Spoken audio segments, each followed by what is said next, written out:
The rain fell in steady sheets against the grimy windows of the Morning Bloom Café, each drop leaving trails like tears on the glass. Sarah Chen wiped down the counter for what felt like the 100th time that evening, her shoulders aching from another long day of work. It was 7:45 p.m., and the dinner rush had finally subsided, leaving only 2 elderly customers lingering over their coffee in the corner booth. She glanced at the clock again, calculating in her head how much she'd made today. Not enough. It was never enough. The cafe had been her dream once, back when her husband was alive, and they'd planned it together, sketching layouts on napkins and imagining the sound of laughter filling the space. Now, 3 years after his death, it felt more like an anchor than a dream, weighing her down with debt and demanding every ounce of her energy just to keep the doors open.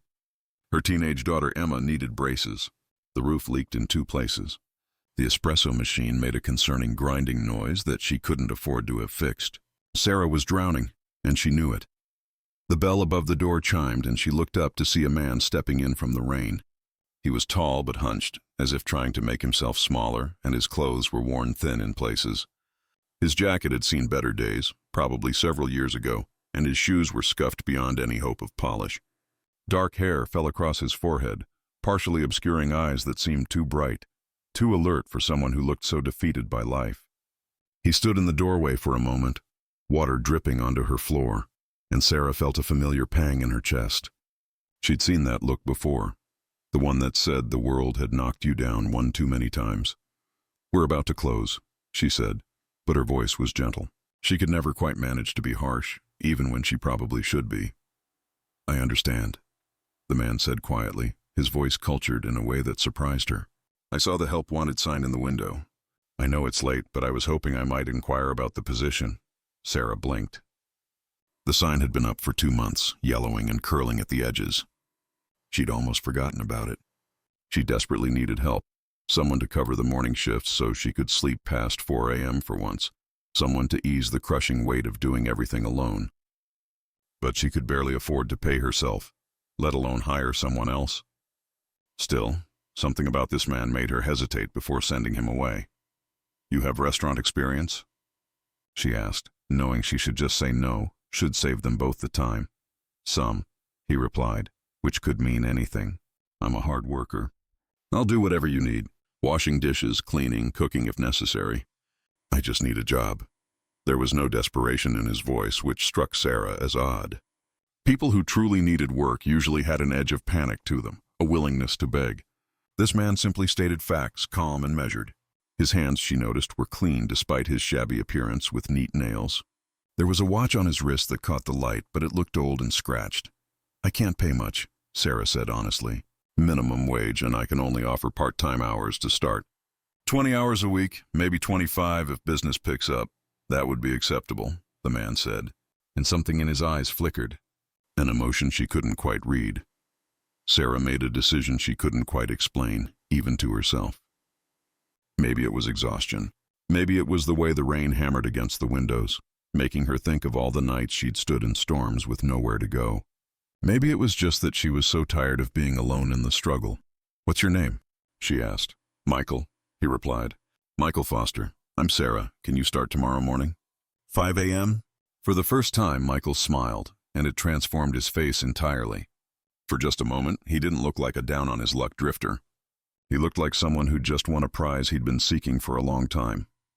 5 a.m. would be perfect, he said. "Thank you, Sarah. You won't regret this." But as he walked back out into the rain, Sarah couldn't shake the feeling that she'd just set something in motion that would change everything. She just didn't know if that change would save her or ruin her.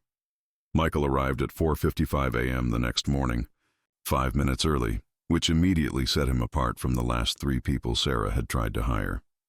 She was already there, of course, having been up since 3:30 a.m., preparing the day's soup and getting the bread dough rising. She'd barely slept, partly from stress and partly because she'd spent half the night wondering if she'd made a terrible mistake hiring a complete stranger based on nothing but intuition. "Morning," Michael said, and she noticed he'd cleaned up somewhat. His clothes were still old but freshly washed, and he'd shaved. There was something different about his posture, too, less hunched, more confident. In the harsh fluorescent light of the kitchen, She could see he was probably in his mid-30s, younger than she'd initially thought, with strong features and those unsettlingly intelligent eyes. Sarah handed him an apron and spent the next hour showing him the basics. The coffee machine, temperamental and requiring a specific touch. The order system, still done on paper because she couldn't afford a computer setup. The way she liked the tables arranged, the protocol for difficult customers, the location of everything from cleaning supplies to emergency band-aids. Michael absorbed it all with remarkable speed, asking questions that showed he was actually thinking about efficiency and flow, rather than just going through the motions. When the morning rush started at 6:30 a.m., Sarah watched him nervously from the corner of her eye while she worked the register. The cafe filled with the usual crowd, construction workers grabbing coffee before heading to job sites, nurses ending night shifts, early rising office workers getting a jump on the day. Michael moved through them with surprising grace, balancing plates, refilling coffee, clearing tables. He was fast, she noticed, but not rushed, methodical.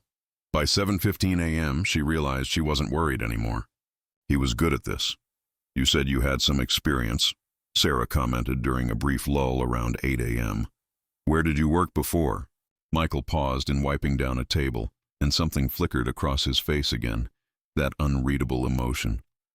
"Here and there," he said vaguely. "I've moved around a lot. Tried different things." It wasn't really an answer, but Sarah let it go. She wasn't in a position to be picky, and besides, plenty of people had pasts they didn't want to discuss. She certainly had parts of her life she didn't enjoy talking about. What she didn't know was that Michael Foster was observing everything with the trained eye of someone who'd built a restaurant empire from the ground up.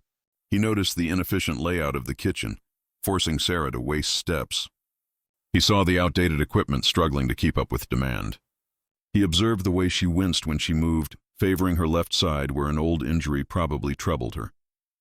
He noted the careful way she counted the register, the flicker of worry when the total wasn't as high as she'd hoped.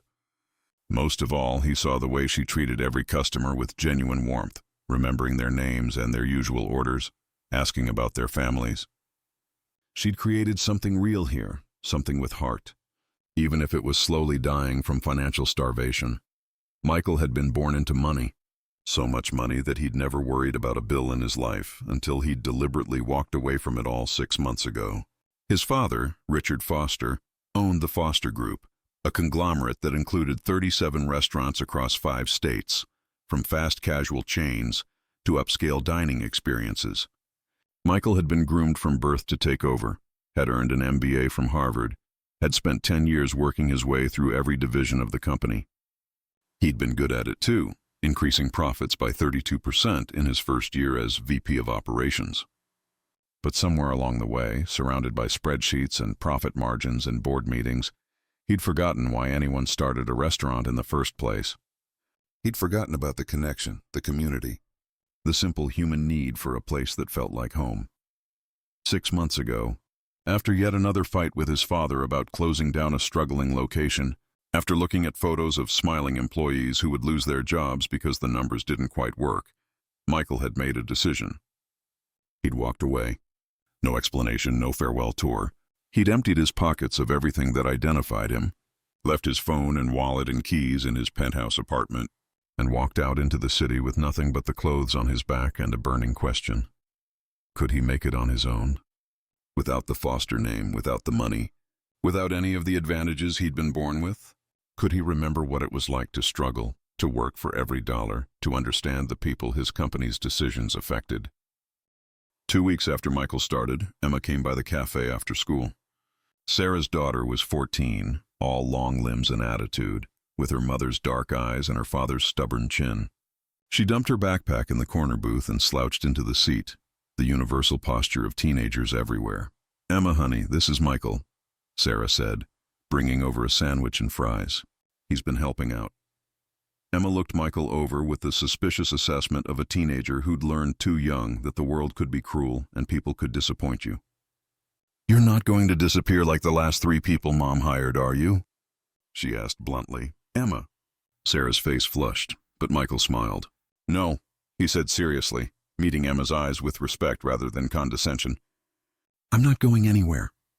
Good, Emma said and bit into her sandwich. Mom needs the help. She works too hard, I've noticed, Michael said quietly, and something in his tone made Sarah look at him sharply, but he'd already turned away to greet another customer. Later, after Emma had finished her homework and headed home to start dinner, Michael lingered while Sarah did the end-of-day counting. He pretended to be cleaning the coffee machine, but he was watching her. Seeing the way her shoulders sagged with relief when the register total was slightly higher than yesterday, seeing the way she still looked worried because slightly higher still wasn't enough. Sarah, he said carefully, have you thought about expanding the menu? Adding some dinner service maybe? She laughed, but it was a tired sound. With what money? With what energy? I can barely keep up with breakfast and lunch. What if you had help? Real help, I mean. Another employee, better equipment. Michael, I appreciate the thought, but I'm already stretching every dollar to the breaking point. I can barely afford to pay you. She said it matter-of-factly, without self-pity, just stating reality. What if there was a way to get investment? A small business loan or a partner? Sarah shook her head firmly.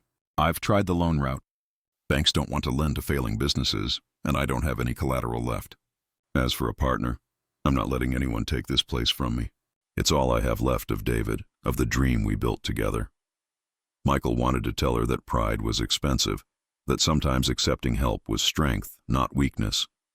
But he'd learned enough in the past 6 months to know that lectures from men about what women should do were rarely welcome or useful.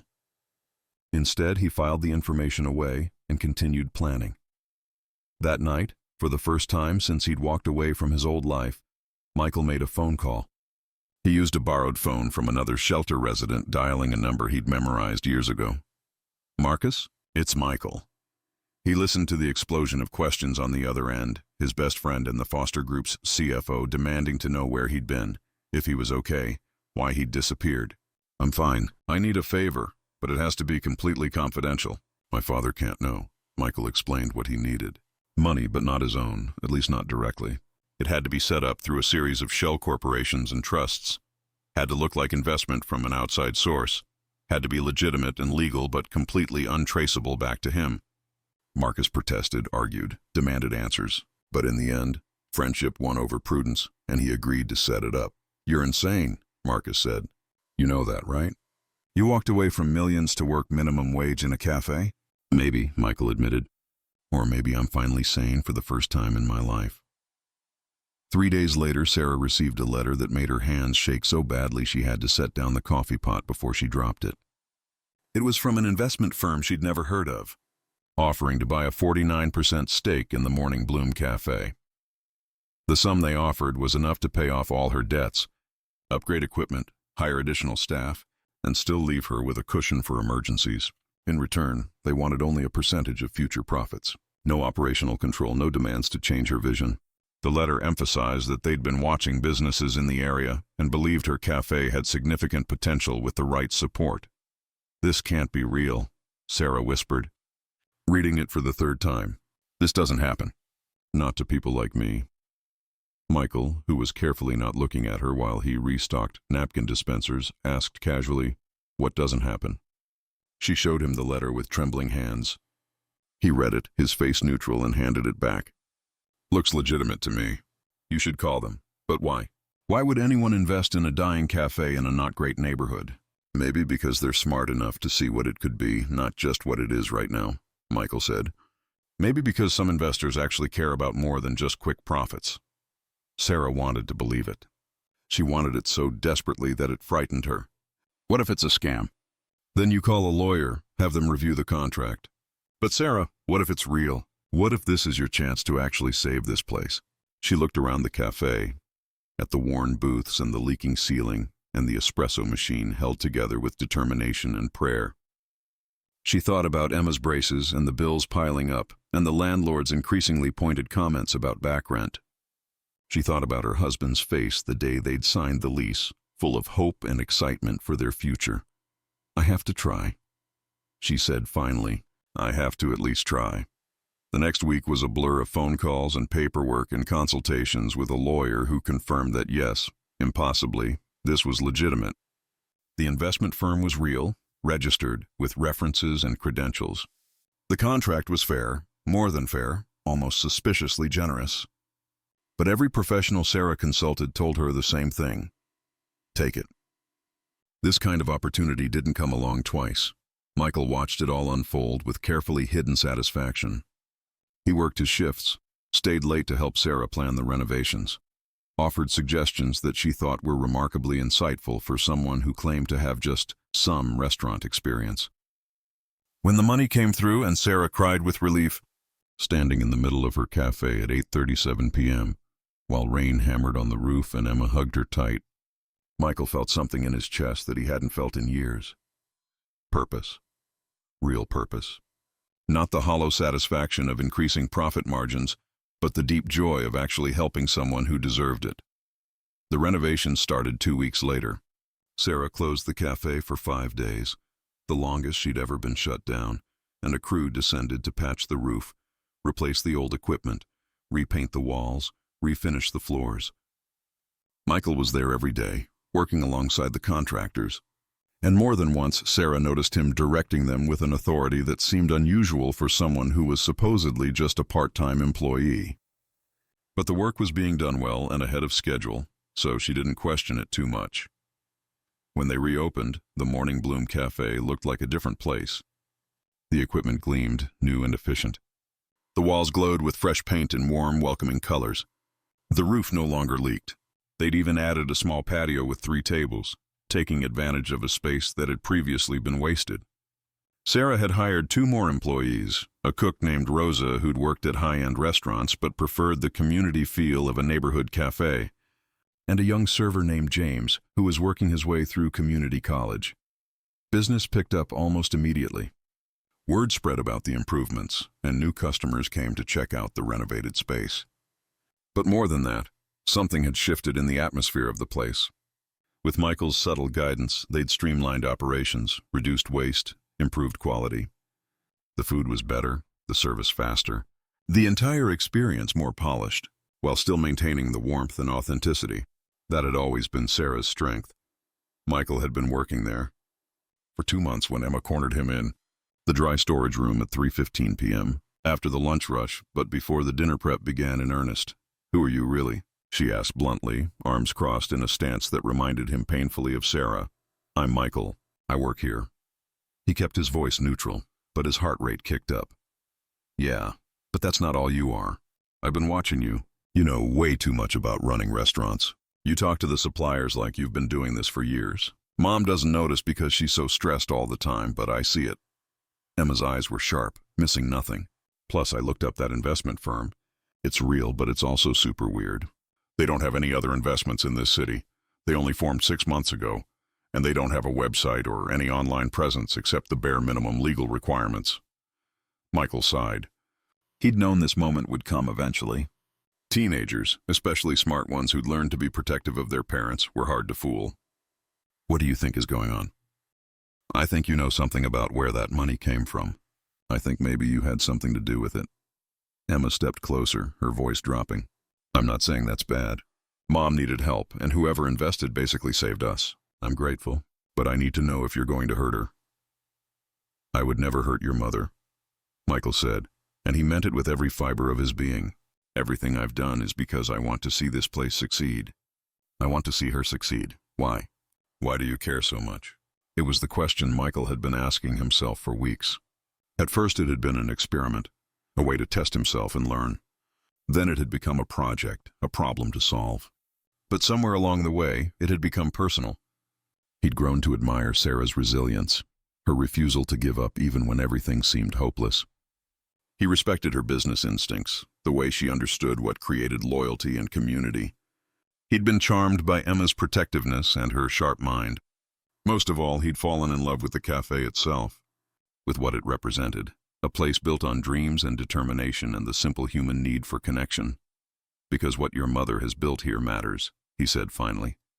"Because places like this are rare and they're worth protecting.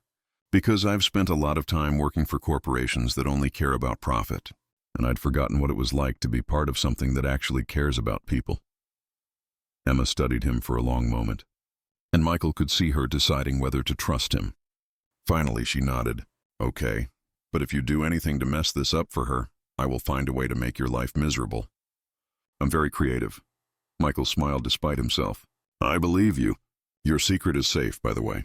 I haven't told your mom that you're the one who's been stealing cookies from the kitchen. Emma's eyes widened. Then she laughed. Fair enough. Mutually assured destruction. I like it. After she left, Michael leaned against the shelves and closed his eyes. This was getting complicated. He'd thought he could just work here for a while, help Sarah get back on her feet, and then move on to the next phase of whatever his life was becoming. But it wasn't that simple anymore. He cared about this place, about these people, and he was lying to them every day by not telling them who he really was. That evening, Michael stayed late after everyone else had gone home, and Sarah let him. They worked in comfortable silence, him mopping the floor while she prepped vegetables for the next day's soup. The cafe was quiet except for the sound of water and knife on cutting board, peaceful in a way that made Michael's chest ache with something he couldn't quite name. Can I ask you something personal?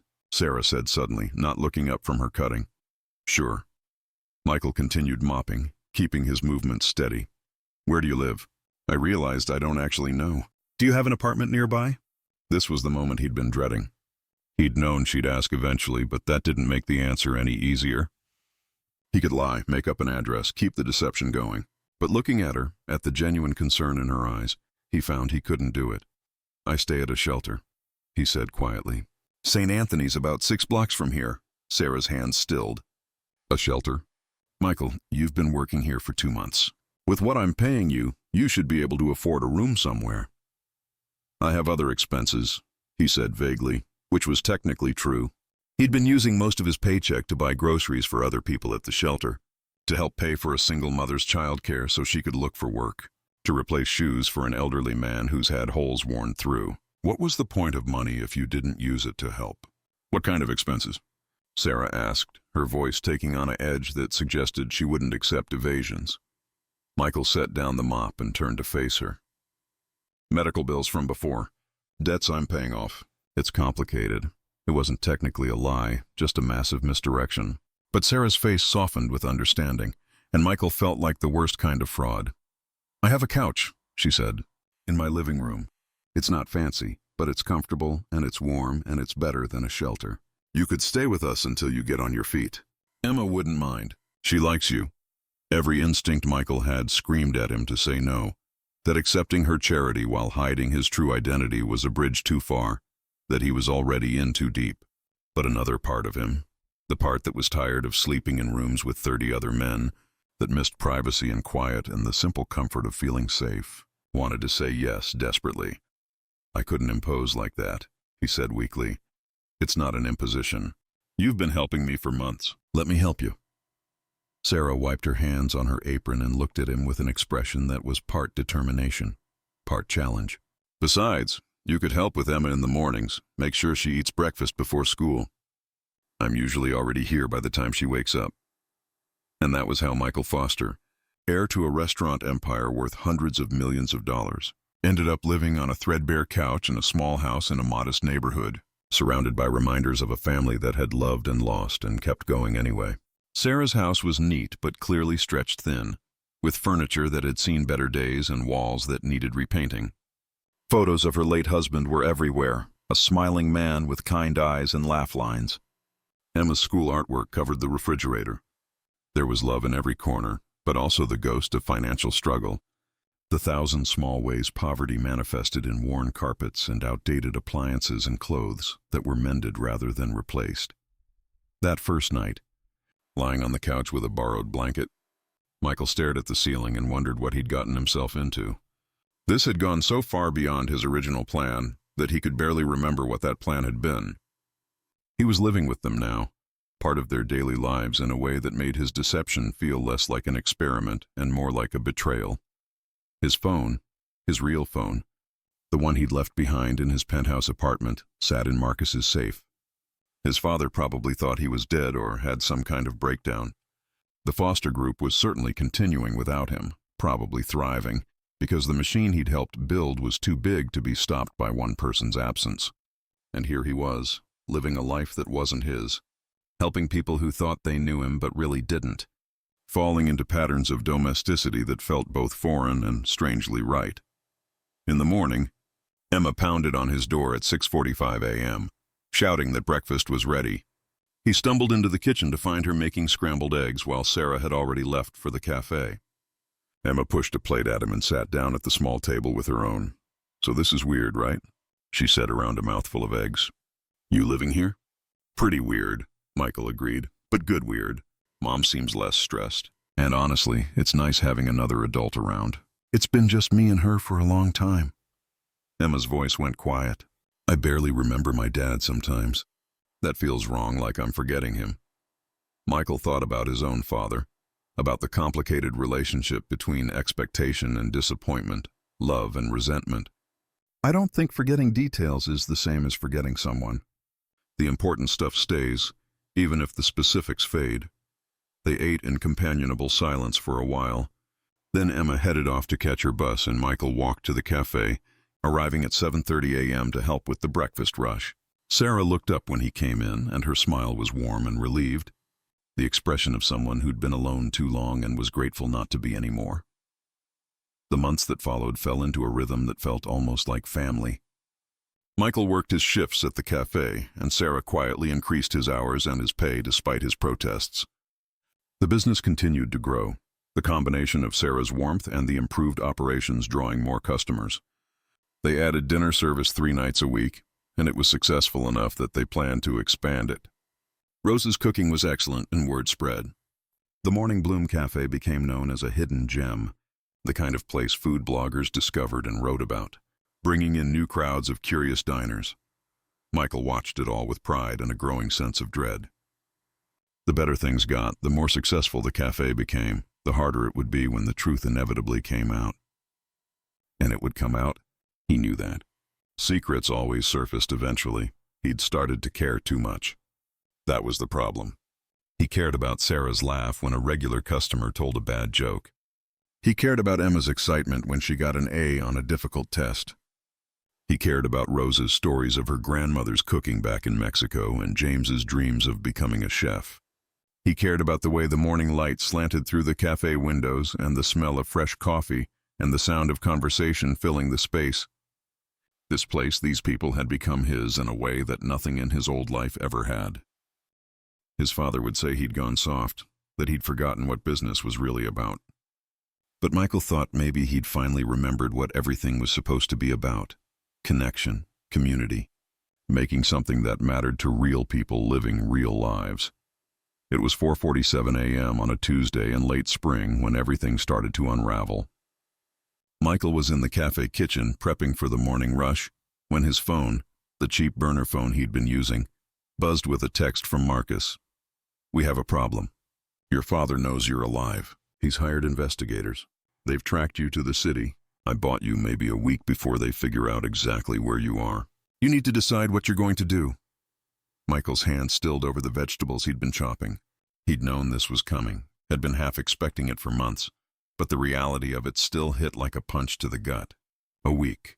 He had maybe a week before his carefully constructed new life came crashing down. "Everything okay?" Sarah asked, coming through the door with flour for the day's bread. "You look like you've seen a ghost." "Just got some news," Michael said, forcing his voice to stay level.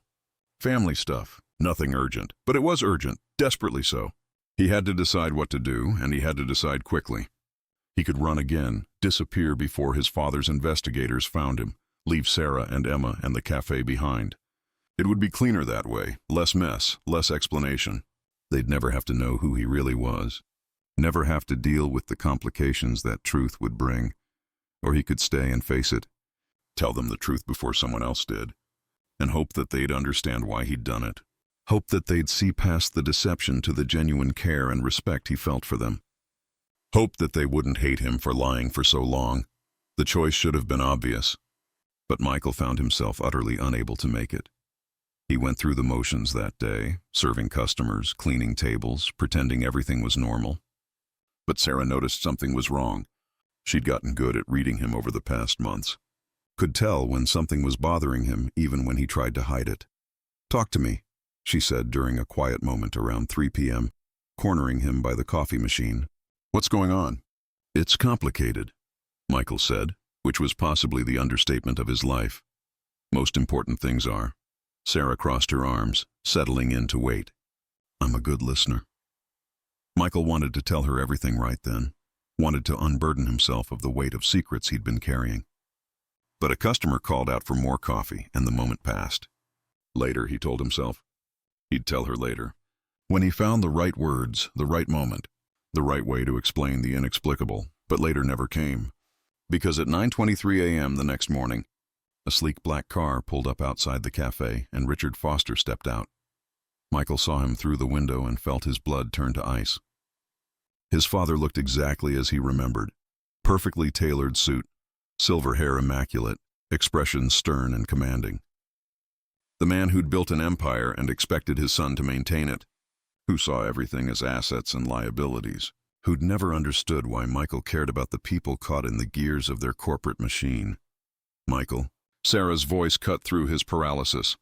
Who is that? Before he could answer, Richard Foster walked into the cafe, and his eyes locked onto Michael with laser precision. The cafe went quiet, customers sensing the sudden tension like animals feeling a storm approach. Michael, Richard said, his voice cutting through the space. We need to talk. Sarah looked between them, confusion and something that might have been alarm crossing her face. You know this man? This man is my son, Richard said before Michael could respond. Michael Foster, heir to the Foster Group. Did he tell you that when he started working here? Did he mention that his trust fund alone is worth more than this entire neighborhood? The words fell into the cafe like bombs, and Michael watched Sarah's face go pale, watched understanding dawn in Emma's eyes, where she sat doing homework in the corner booth. The truth was out, unavoidable and destructive, and there was nothing he could do to stop it. Sarah, I can explain, Michael started, but she held up a hand to stop him. Is it true? Her voice was very quiet, very controlled, the tone of someone keeping themselves together through sheer willpower.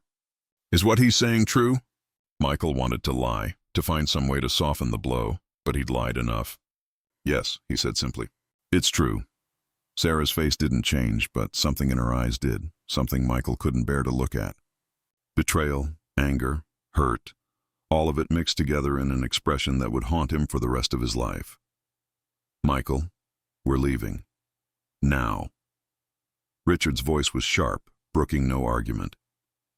I've indulged this ridiculous experiment of yours long enough. The board is questioning my leadership with you gone. We have responsibilities. I'm not going anywhere, Michael said, finding his voice. And this wasn't an experiment. This is my life now. Richard laughed, a harsh sound. Your life? Playing at being poor while working in a failing cafe? Don't be absurd. You've had your fun, made your point, whatever this was supposed to prove. It's time to come home and accept your responsibilities. This cafe isn't failing, Michael said, his voice rising. It's thriving. And I didn't play at anything. I worked for every dollar I earned here. I learned more in the past 6 months than in 10 years of business school and corporate boardrooms. You learned how to bus tables and wash dishes, Richard said dismissively. Congratulations. You could have done that during a summer internship. Instead, you abandoned your family, your responsibilities, and your future for this. He gestured around the cafe with barely concealed contempt. Get out. Sarah's voice cut through their argument, quiet but with an edge of steel. Both of you. Get out of my cafe. Sarah, Michael started, but she wouldn't look at him. I said get out. Whatever this is between you two, I don't want it in here. You've done enough damage. She turned away, her shoulders rigid, and started clearing tables with sharp, angry movements. Richard pulled out his wallet and threw several $100 bills on the counter. For the inconvenience, he said coldly. Michael, the car is outside. Don't make me drag you out of here. I'm not leaving, Michael said stubbornly. Not like this. Then you're a fool. Richard straightened his cuffs, a gesture Michael remembered from childhood, usually preceding a lecture about disappointment and squandered potential. You have 24 hours to come to your senses. After that, I'm cutting you off completely. No trust fund, no inheritance, no safety net. If you want to throw away everything we've built, everything your grandfather and great-grandfather built, then you'll do it without a penny of foster money. I don't want your money, Michael said. I never did. That was the whole point. The point? Richard's voice rose for the first time. The point of what? Humiliating your family? Making a mockery of everything we stand for? I built that company for you. gave you every advantage, and you threw it away to serve coffee to construction workers. You built that company for yourself, Michael shot back. And maybe if you'd ever actually talked to the construction workers, the dishwashers, the servers, you'd understand why I had to do this. You've forgotten what it's like to struggle, what it's like to worry about making rent or feeding your family. You've forgotten that our decisions affect real people, that behind every cost-cutting measure and restructuring, there are lives being destroyed. The cafe had gone completely silent. Every customer was watching, fascinated and uncomfortable in equal measure. Emma had her phone out, recording, though Michael didn't notice. Rosa stood in the kitchen doorway, her arms crossed, and Sarah had stopped clearing tables, standing with her back to them, her whole body trembling. "I'm done having this conversation in public," Richard said, his voice tight with controlled fury. 24 hours, Michael. Then you'll learn what it's really like to have nothing." He turned and walked out, the door chiming cheerfully behind him, a sound that seemed obscene in the heavy silence he left behind. Michael stood frozen, watching the black car pull away, feeling the weight of every eye in the cafe on him. "Sarah," he said quietly. "Please let me explain." She turned then, and her face was composed, but her eyes were red. "Explain what? That you lied to me for months? That you've been playing some kind of game while I was fighting for my survival? That everything you said, everything you did, was based on a lie?" "It wasn't a lie. Not the important parts. Then what was it?" Sarah's voice cracked. "Why did you do this?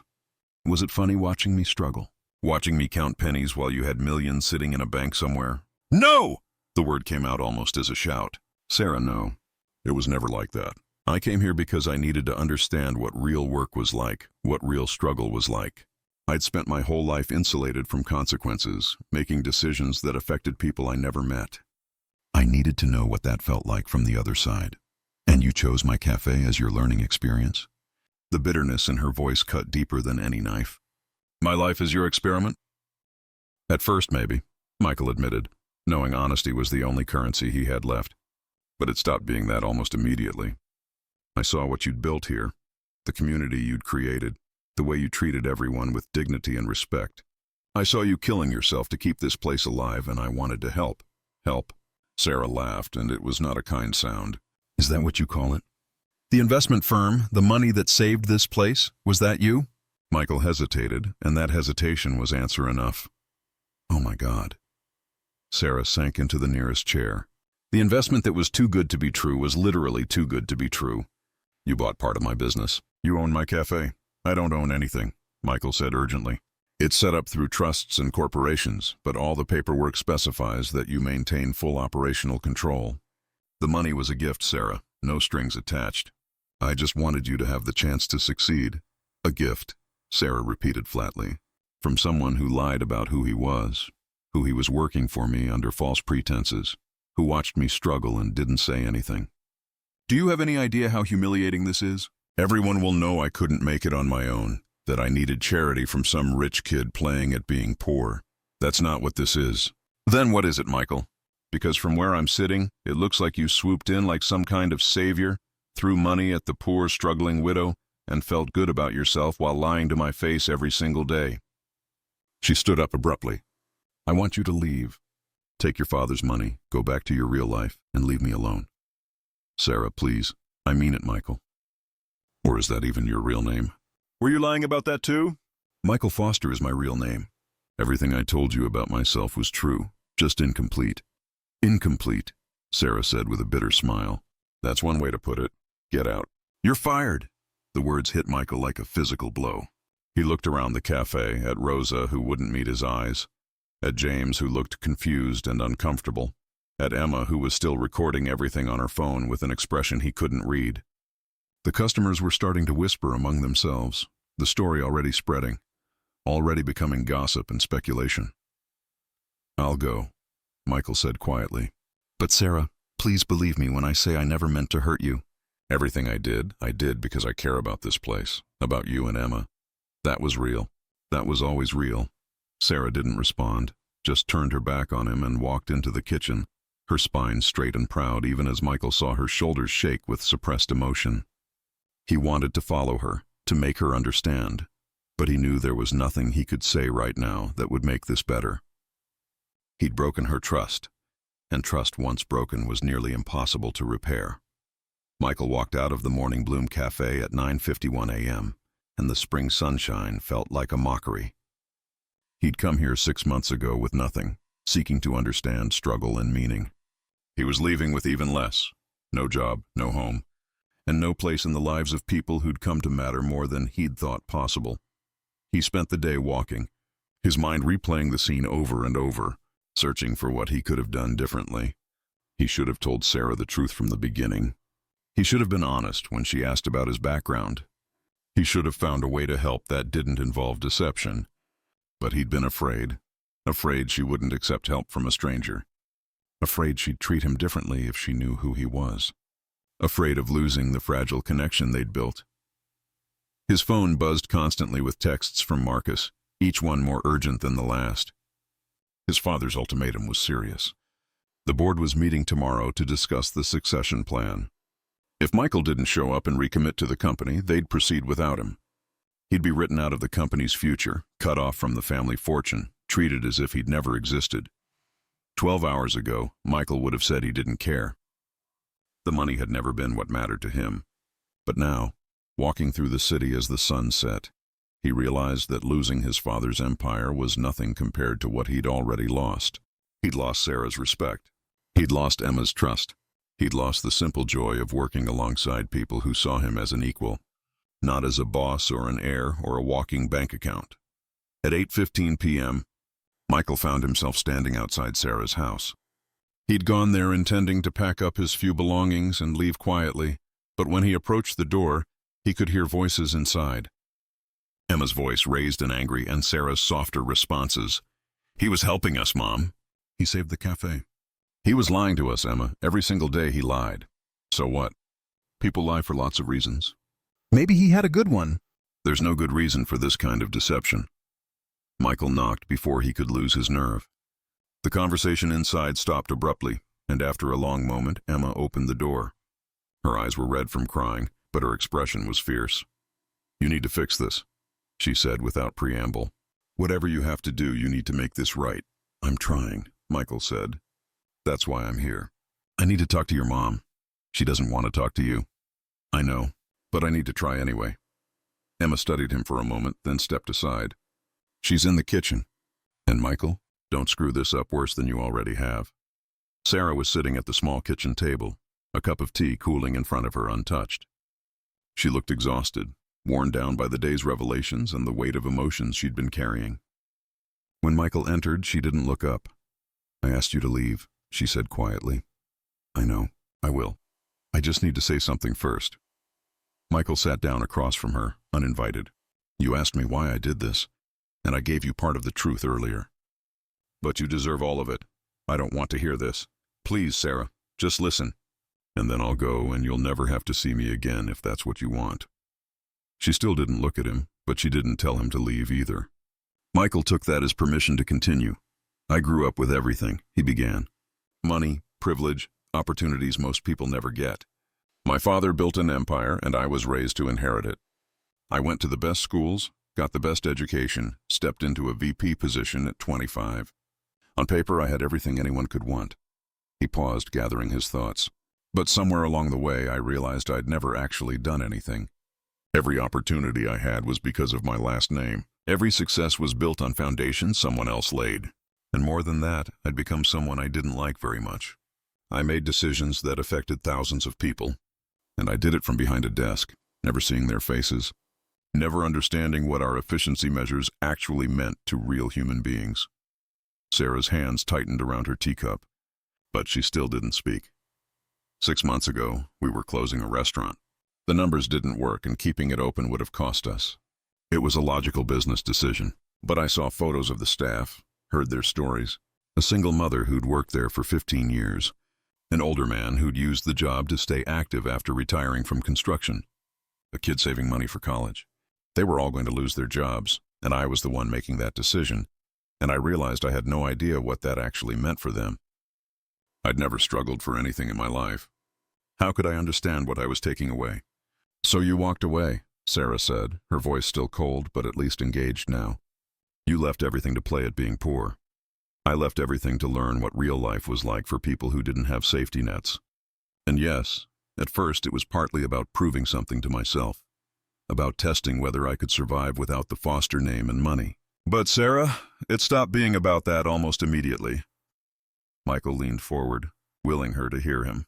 I found the Morning Bloom Café, and I saw you working yourself to exhaustion, refusing to give up even when anyone could see you were fighting a losing battle. I saw the way you treated every customer like family, the community you'd built, the love you'd put into this place. And I wanted to be part of it. You could have been part of it without lying. Could I? Michael challenged gently. If I'd walked in and told you I was the heir to a restaurant empire, would you have hired me? Would you have treated me the same way? Or would everything have been different because you knew who I was? Sarah was quiet for a long moment. I don't know, she admitted finally. Probably different. I wanted to be seen for what I could do, not for who my father is. I wanted to earn respect instead of having it handed to me because of my name. Michael's voice grew more intense. And yes, I arranged the investment, and I'm not sorry about that. You deserved help, Sarah. You deserved a chance to save what you'd built. Was it manipulative? Maybe. But I couldn't stand by and watch you lose everything when I had the power to help. You should have told me. Sarah's voice cracked. You should have been honest. Instead, you let me believe I was making it on my own, that someone actually believed in what I was doing enough to invest. Do you know how good that felt? For the first time in 3 years, I felt like maybe I wasn't completely failing at everything. And now I find out it was all a lie, that it was just some rich guy's charity project. It wasn't charity, Michael said firmly. I invested in the cafe because it's a good business with huge potential that was being strangled by lack of resources. The warmth, the community, the way you make people feel welcome, that can't be bought or taught. You have something real here, Sarah. I just gave you the tools to let it grow. Stop trying to make yourself sound noble. Sarah finally looked at him and her eyes were blazing. You lied to me for months. You lived in my house, became part of my family, all while keeping this massive secret. How am I supposed to trust you? How am I supposed to trust my own judgment when I was so completely wrong about you? You weren't wrong about me. Michael's voice was quiet but steady. The person you got to know, the one who worked beside you and helped with Emma and fixed the espresso machine, that was me. The real me, more real than I've been in years. The only thing I hid was where I came from, not who I am. Where you come from is part of who you are. Is it? Because I've spent 6 months living a completely different life, and I've never felt more like myself. Working at the cafe, being part of your lives, that showed me what actually matters. Not profit margins or quarterly reports or board meetings, but connection and purpose and building something that makes people's lives better, even in small ways. Sarah shook her head slowly. I don't know what to believe anymore. I don't know if anything you've said is true. Then let me prove it. Michael pulled out his phone and made a call while Sarah watched, confused. Marcus, it's Michael. I need you to do something for me. Transfer my shares of the cafe to Sarah Chen, all of them. Make it a gift, no strings, completely irrevocable. I want it done tonight with all the paperwork filed by morning. He listened for a moment while Marcus protested on the other end, then cut him off. I don't care what my father says. Do it. And Marcus? Tell the board I won't be attending tomorrow's meeting. I'm done with the foster group. They can proceed with their succession plan without me. He ended the call and looked at Sarah. By tomorrow morning, you'll own 100% of your cafe again. Free and clear, no obligations, no wealthy investor looking over your shoulder. It'll be entirely yours the way it always should have been. Sarah stared at him. Why would you do that? Because you were right. You deserve to succeed on your own terms. I should have found a different way to help. One that didn't involve taking a stake in your dream. Michael stood, feeling the weight of finality settling over him. I'm going to pack my things and go. Marcus will send over all the paperwork. And Sarah, I'm sorry. I'm sorry for lying, for manipulating the situation, for making you doubt yourself. You built something amazing here, and you did it through your own talent and determination. I hope you can remember that. He turned to leave, but Sarah's voice stopped him. Where will you go? I don't know, Michael admitted. But I'll figure it out. I always do. What about your father's ultimatum? The company? I meant what I said. I'm done. The foster group will have to survive without me. He smiled sadly. It'll be fine. It always is, Michael. Sarah stood, her expression conflicted. I'm still angry with you. I'm not sure I can forgive what you did. But I also know that you helped save this cafe, helped save us, even if you did it in a completely messed up way. I know, and I understand if you never want to see me again. That's not what I'm saying. Sarah took a deep breath. I'm saying I need time. Time to process this, to figure out how I feel, to decide if there's a way forward from here. So don't disappear. Don't run off to wherever it is that rich people go when they're having existential crises. Stay in the city. Give me time to think. Hope flickered in Michael's chest, fragile but real. You mean that? I don't say things I don't mean. Sarah crossed her arms, a gesture that was becoming familiar. But Michael, if we're going to have any kind of relationship going forward, whether it's friendship or working together or anything else, it has to be based on honesty. Complete honesty. No more secrets, no more omissions, no more protecting me from information you think I can't handle. Can you do that? Yes, Michael said without hesitation. I can do that. Then we'll talk. In a few days, maybe a week. After I've had time to process all of this and figure out what I actually want. It wasn't forgiveness, not yet, but it was possibility, and that was more than Michael had any right to hope for. He nodded, not trusting his voice, and went to pack his few belongings. Emma was waiting in the hallway when he emerged with his backpack. She hugged him suddenly, fiercely, then stepped back. That was really stupid what you did, she said, wiping her eyes, but also kind of brave. And the way you just gave away all that money to prove a point was pretty cool. Your mom raised you to be honest, Michael said with a slight smile. Yeah, she did. So I'll be honest, I hope you guys figure this out. You make her happy, even when you're also making her crazy. Emma paused. Also, I posted the video of your dad's dramatic entrance on social media, and it's going viral. Sorry, not sorry. He was being a jerk. Michael laughed despite everything. He's good at that. And Emma? Thank you for giving me a chance. You could have told your mom the truth weeks ago when you figured it out. I thought about it, Emma admitted. But I decided to see what you'd do with it. Whether you'd be honest eventually or keep lying. I was rooting for you to tell the truth for what it's worth. I should have. Sooner than I did. Yeah, you should have. But at least you finally did. That counts for something. Michael left the house at 9:37 p.m., stepping out into a cool spring night. He walked back toward the shelter, his backpack light on his shoulders, but his heart heavy with the weight of everything that had happened. He'd lost his job, his home with Sarah and Emma, his place in the life he'd built over the past months. But he'd also finally been honest, and he'd made the first steps toward making things right. His phone buzzed with a text from Marcus. You're insane. Your father is apoplectic. The board is scrambling, and I just processed the paperwork to give away your cafe shares. I hope you know what you're doing, Michael typed back. So do I. The next few days were strange and liminal. Michael stayed at the shelter, picking up odd jobs to keep busy while giving Sarah the space she'd asked for.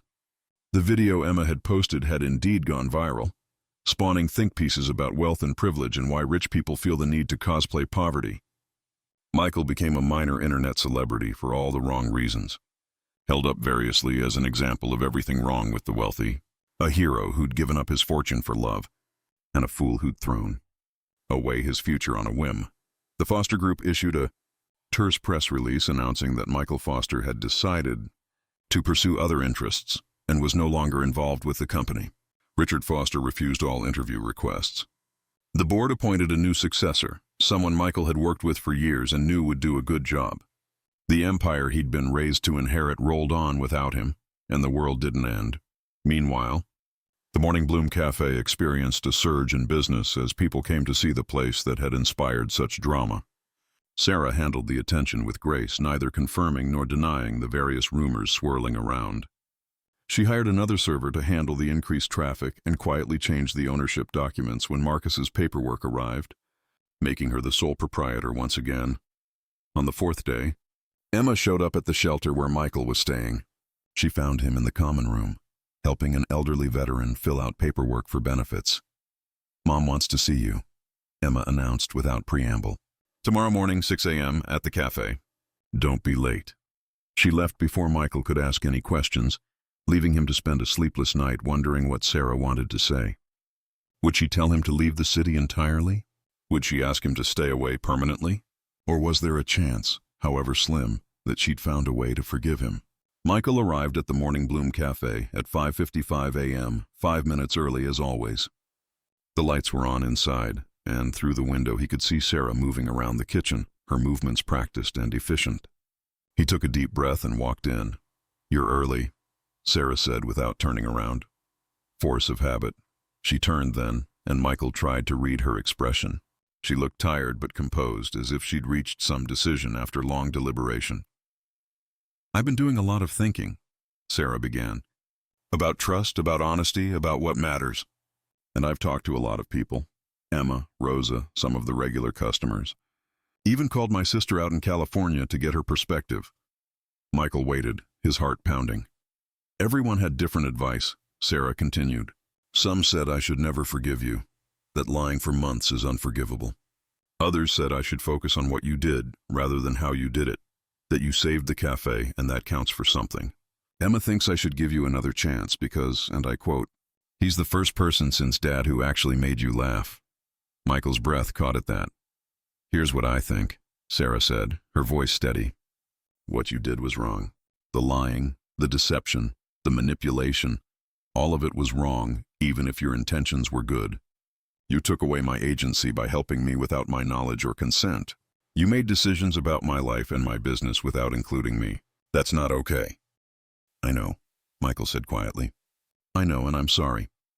But," Sarah continued, holding up a hand, "I also recognize that you were genuinely trying to help, in your own incredibly misguided way. And the truth is, without that investment, I would have lost this place.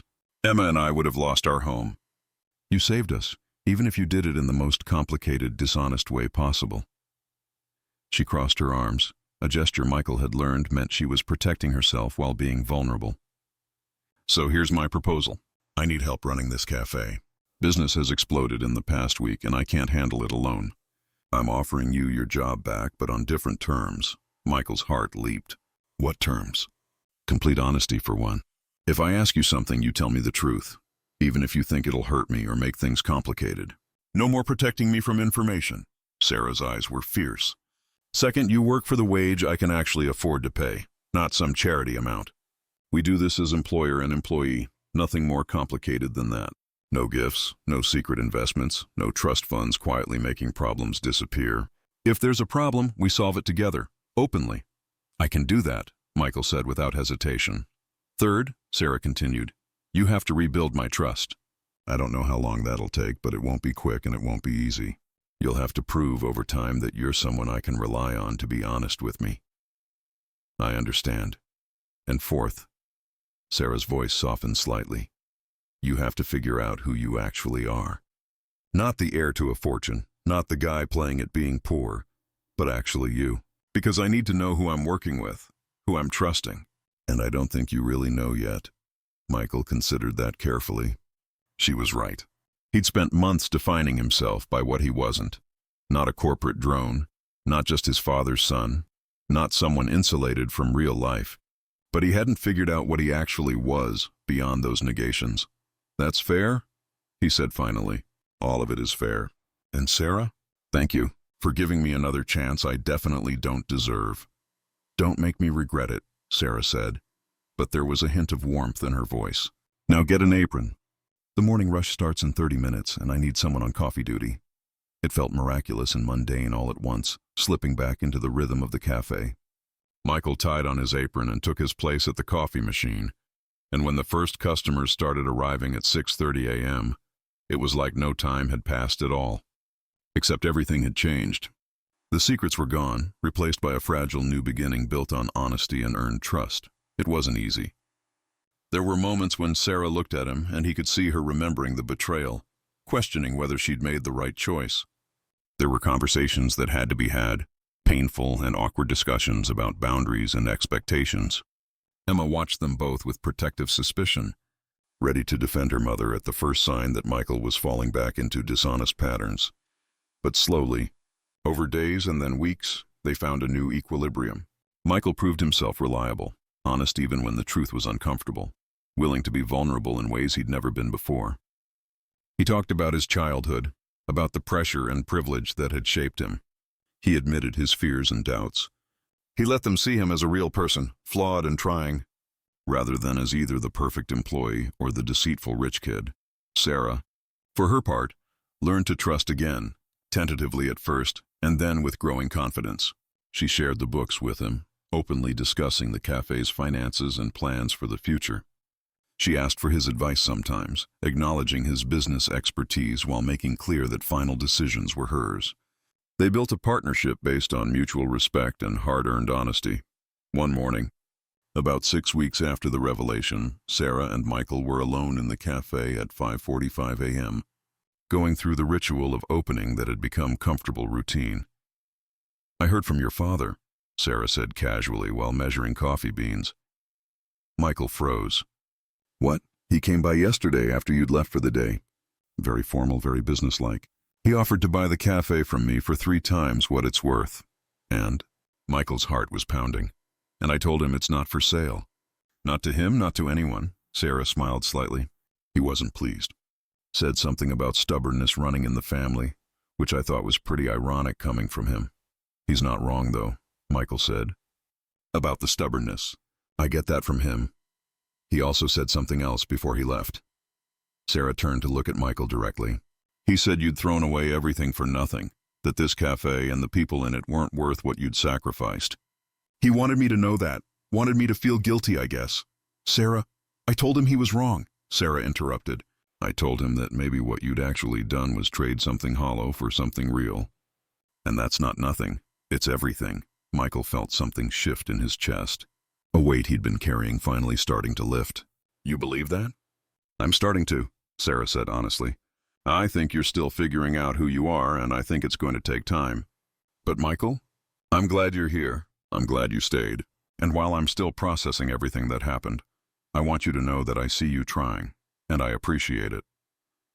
"That means more than you know," Michael said quietly. "I know it does. Now come on, the bread isn't going to bake itself. And we've got customers coming in 30 minutes.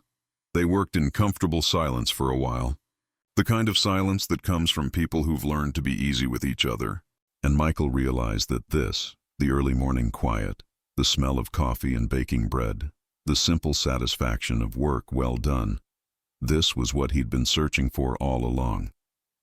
Not a test or an experiment or a way to prove something to his father or himself. Just a place where he mattered for what he did, not who he was. A place where he'd found something worth more than all his father's money, purpose, community, and maybe, eventually, forgiveness.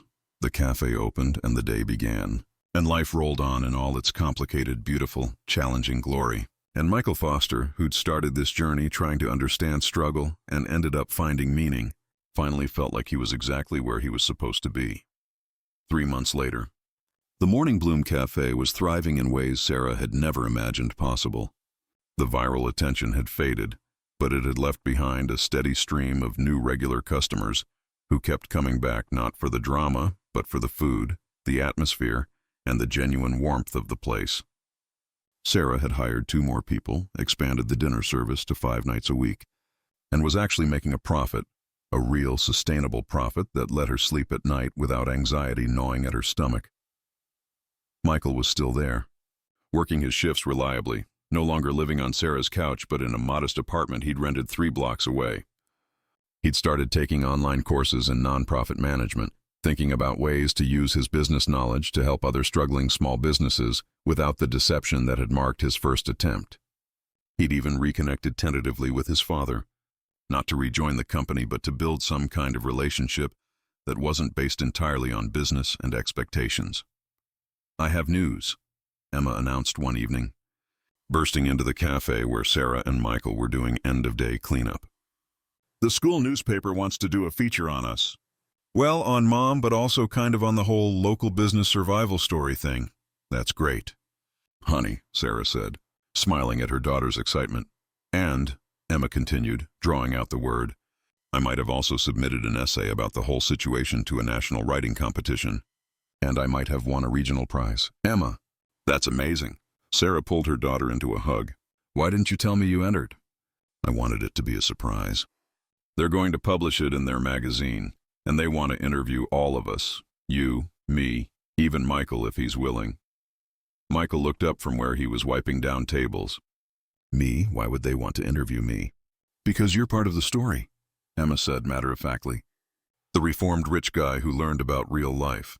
It's very clickbaity, but also kind of inspiring if you look at it the right way. I don't know if I'm comfortable with that, Michael said honestly. This isn't about me being inspiring. It's about your mom and what she built.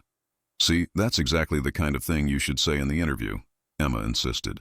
The whole "it's not about me" thing. Very humble. People eat that up. She's not wrong, Sarah said with a slight smile. And Michael, she's right about you being part of the story. Not the most important part, not the hero or whatever, but part of it. We don't have to pretend the past didn't happen. Michael considered this. Months ago, he would have been mortified by the attention, by having his mistakes broadcast publicly.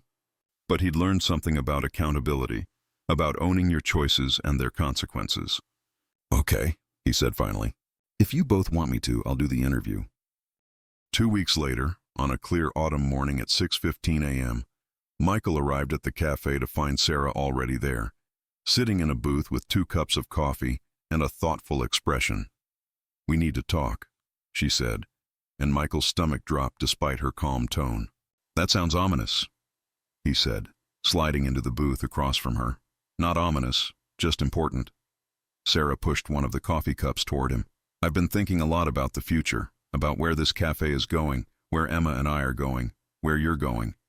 Michael waited, his heart rate picking up.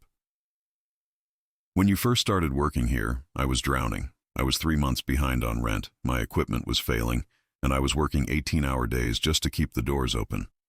I was so tired I could barely think straight, and I was terrified every single day that I was going to lose everything. Sarah wrapped her hands around her coffee cup. Now, 8 months later, we're profitable. We have a waiting list for dinner reservations on weekends. I actually took a day off last week, a whole day where I didn't come in at all, and the place ran fine without me. You've built something incredible, Michael said. You did that. We did that, Sarah corrected. And that's what I want to talk about. I know you gave back all your shares, and I appreciate that gesture more than I can say. But Michael, you've earned a stake in this place, not because you invested money, but because you've invested yourself. You've worked beside me every day for 8 months. You've contributed ideas that improved operations. You've connected with customers. You've become part of the fabric of this place. Sarah, I don't need... Let me finish. She interrupted gently. This isn't about what you need. It's about what's right. I want to offer you a partnership, a real one, earned through work and dedication, not bought with money. 25% of the cafe, with the understanding that you'll continue working here and contributing to decisions about the future. Michael stared at her, momentarily speechless. I don't know what to say.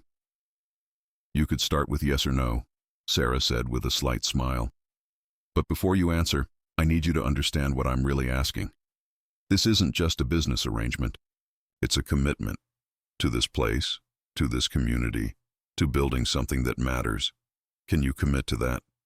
Not as an experiment or a learning experience, but as your actual life?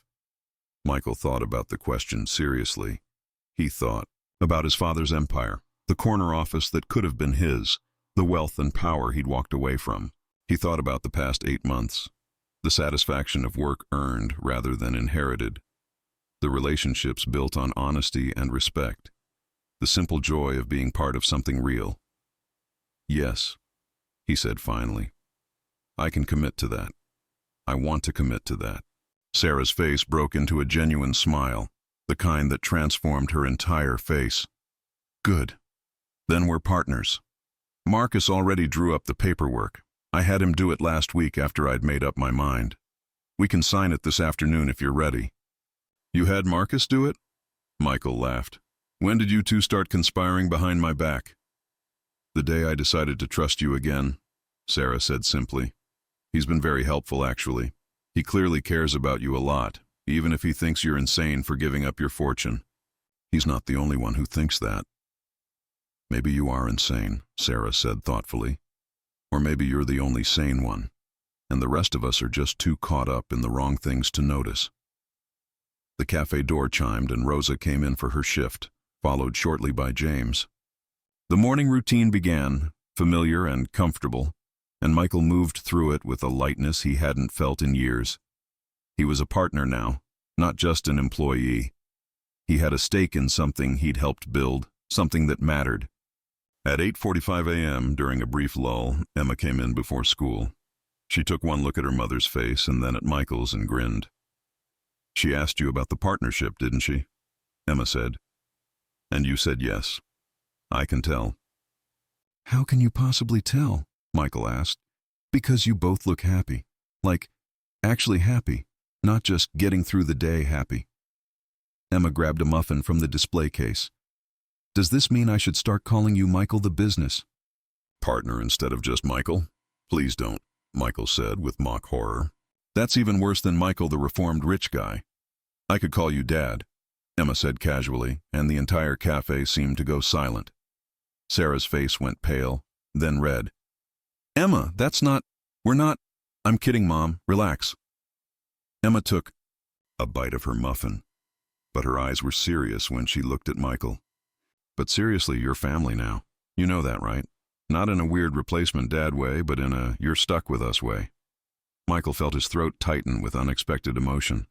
"I know, and I'm grateful for it. More grateful than I know how to say." "Then don't say it. Just keep showing up and being honest and making Mom laugh when she's stressed." Emma headed toward the door. "I gotta get to school.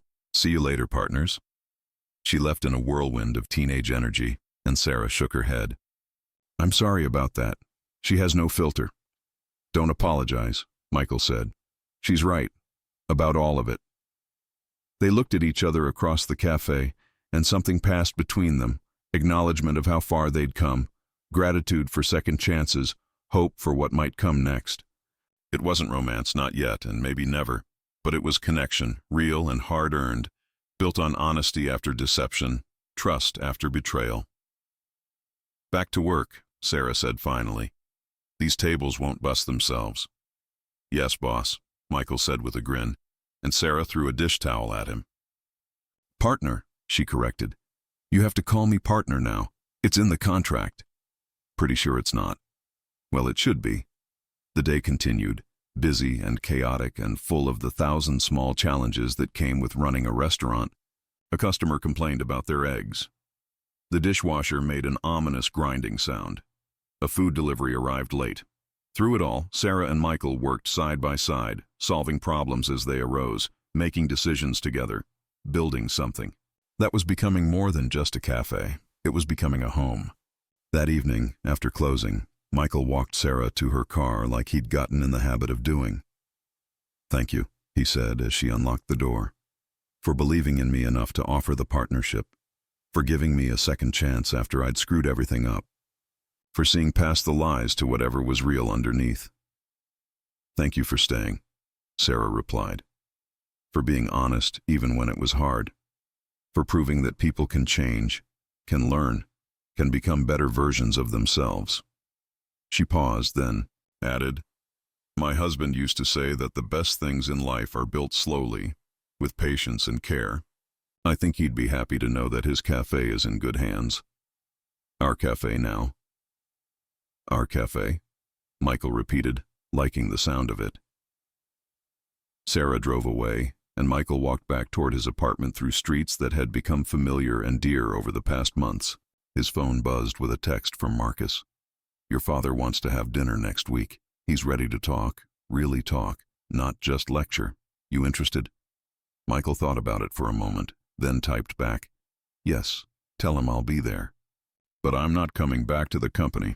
That part of my life is over." "Understood. He knows that, I think. He just wants to try to rebuild some kind of relationship with you. Then we'll try. That's all anyone can do." Michael pocketed his phone and continued walking, his mind already on tomorrow.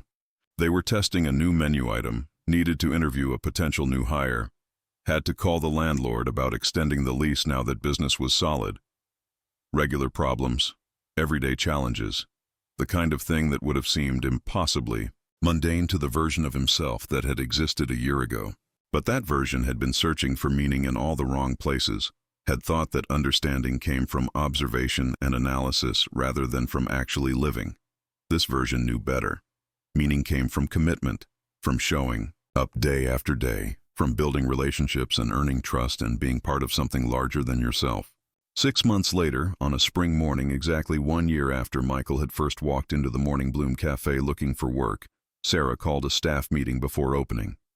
"I have an announcement," she said, looking around at the assembled employees. Rosa, James, the 2 newer servers they'd hired, and Michael, all gathered around the largest table. "We've been approached by a local business magazine. They want to do a feature on successful neighborhood businesses, and they specifically mentioned us as an example of how to survive and thrive despite the odds." "That's amazing," Rosa exclaimed. "When does it come out?" "Next month. But that's not the only news." Sarah took a deep breath. "I've also been thinking about the future, and I've decided it's time to give back some of what we've received. We're starting a program to help other struggling small businesses. Nothing huge, just mentorship and advice, maybe small interest-free loans for equipment or renovations. Michael and I are going to run it together." Michael smiled. They'd been planning this for weeks, working out the details in the early morning hours before the cafe opened. It felt right, using what they'd learned to help others, creating a ripple effect of support and community. "There's one more thing," Sarah continued, and now she was looking directly at Michael. "When we opened this cafe, my husband David and I had a tradition. Every anniversary, we'd write a letter to ourselves about what we'd learned that year and what we hoped for the next one. After he died, I couldn't bring myself to continue it.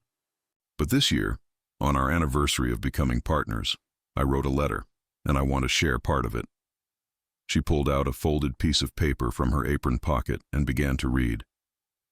"This year taught me that trust, once broken, can be rebuilt if both people are willing to do the work.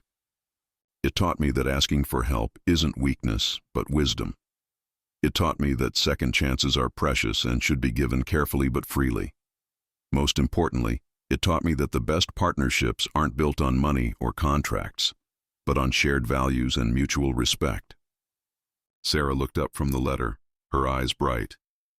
"We've built something special here, all of us together, and I'm excited to see where we go next." The staff applauded, and Michael felt a surge of gratitude for this place, these people, this life he'd stumbled into while looking for something else entirely. After the meeting, as everyone dispersed to their opening tasks, Emma appeared at the door. She'd become a regular presence at the cafe, doing homework in the corner booth, helping bus tables during rushes, acting as unofficial social media manager. "Did Mom do the speech?" she asked Michael. "The sappy one about trust and partnerships?"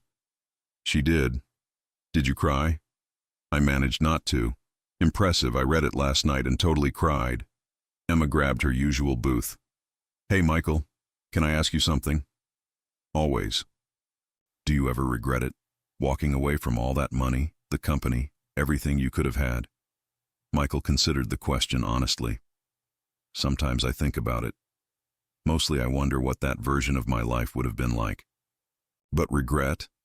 No, I don't regret it." "Why not?" "Because that life would have been easier, but this life is better. This life means something. These people mean something." Michael gestured around the cafe, at the morning light streaming through. The windows, at Sarah laughing with a regular customer, at Rosa humming in the kitchen. "You can't put a price on belonging, Emma, and I finally belong somewhere." Emma nodded, satisfied with the answer. "Good, because we're stuck with you now, and it would be really annoying if you spent the whole time wishing you were somewhere else." "No chance of that," Michael assured her. The cafe door opened, and the morning rush began. Customers flooded in, familiar faces and new ones, people seeking coffee and breakfast, and the intangible warmth of a place that felt like home. Michael moved through them with practiced ease, taking orders, pouring coffee, clearing tables. Sarah worked the register, greeting everyone by name when she could, making each person feel seen and valued. Rosa's cooking smells wafted from the kitchen, making mouths water and stomachs rumble. This was his life now. Not the life he'd been born into or trained for or expected to live, but the life he'd chosen, the one he'd earned through work and honesty and a willingness to start over from nothing. At 11:30 a.m., during a brief lull, Michael's phone buzzed with a message from his father. "Proud of you, son, finally." It was the first time Richard Foster had said those words to him in years, maybe ever. Michael read the message twice, then slipped his phone back into his pocket. His relationship with his father would never be simple or easy, but they were finding a way to connect that didn't involve business or expectations or disappointment. It was something. "Everything okay?" Sarah asked, noticing his expression. "Yeah," Michael said. "Everything's good, really good actually." "Good. Because we need to talk about the summer menu and I have ideas." "Of course you do." They bent their heads together over a notepad, sketching out plans and possibilities, partners in every sense of the word. Outside, the city hummed with life and energy, millions of people pursuing their own dreams and struggles. Inside the Morning Bloom Café, in a small corner of that vast urban landscape, something simple and profound was happening. People were connecting, sharing space and food and stories, building the small, everyday kindnesses that made life bearable and beautiful. And Michael Foster, who had started this journey searching for meaning and ended up finding home, finally understood what his father never had.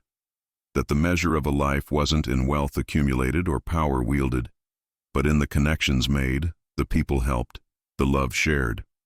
In a world that often felt too big and impersonal, places like this cafe mattered. Not because they changed the world in dramatic ways, but because they changed individual lives.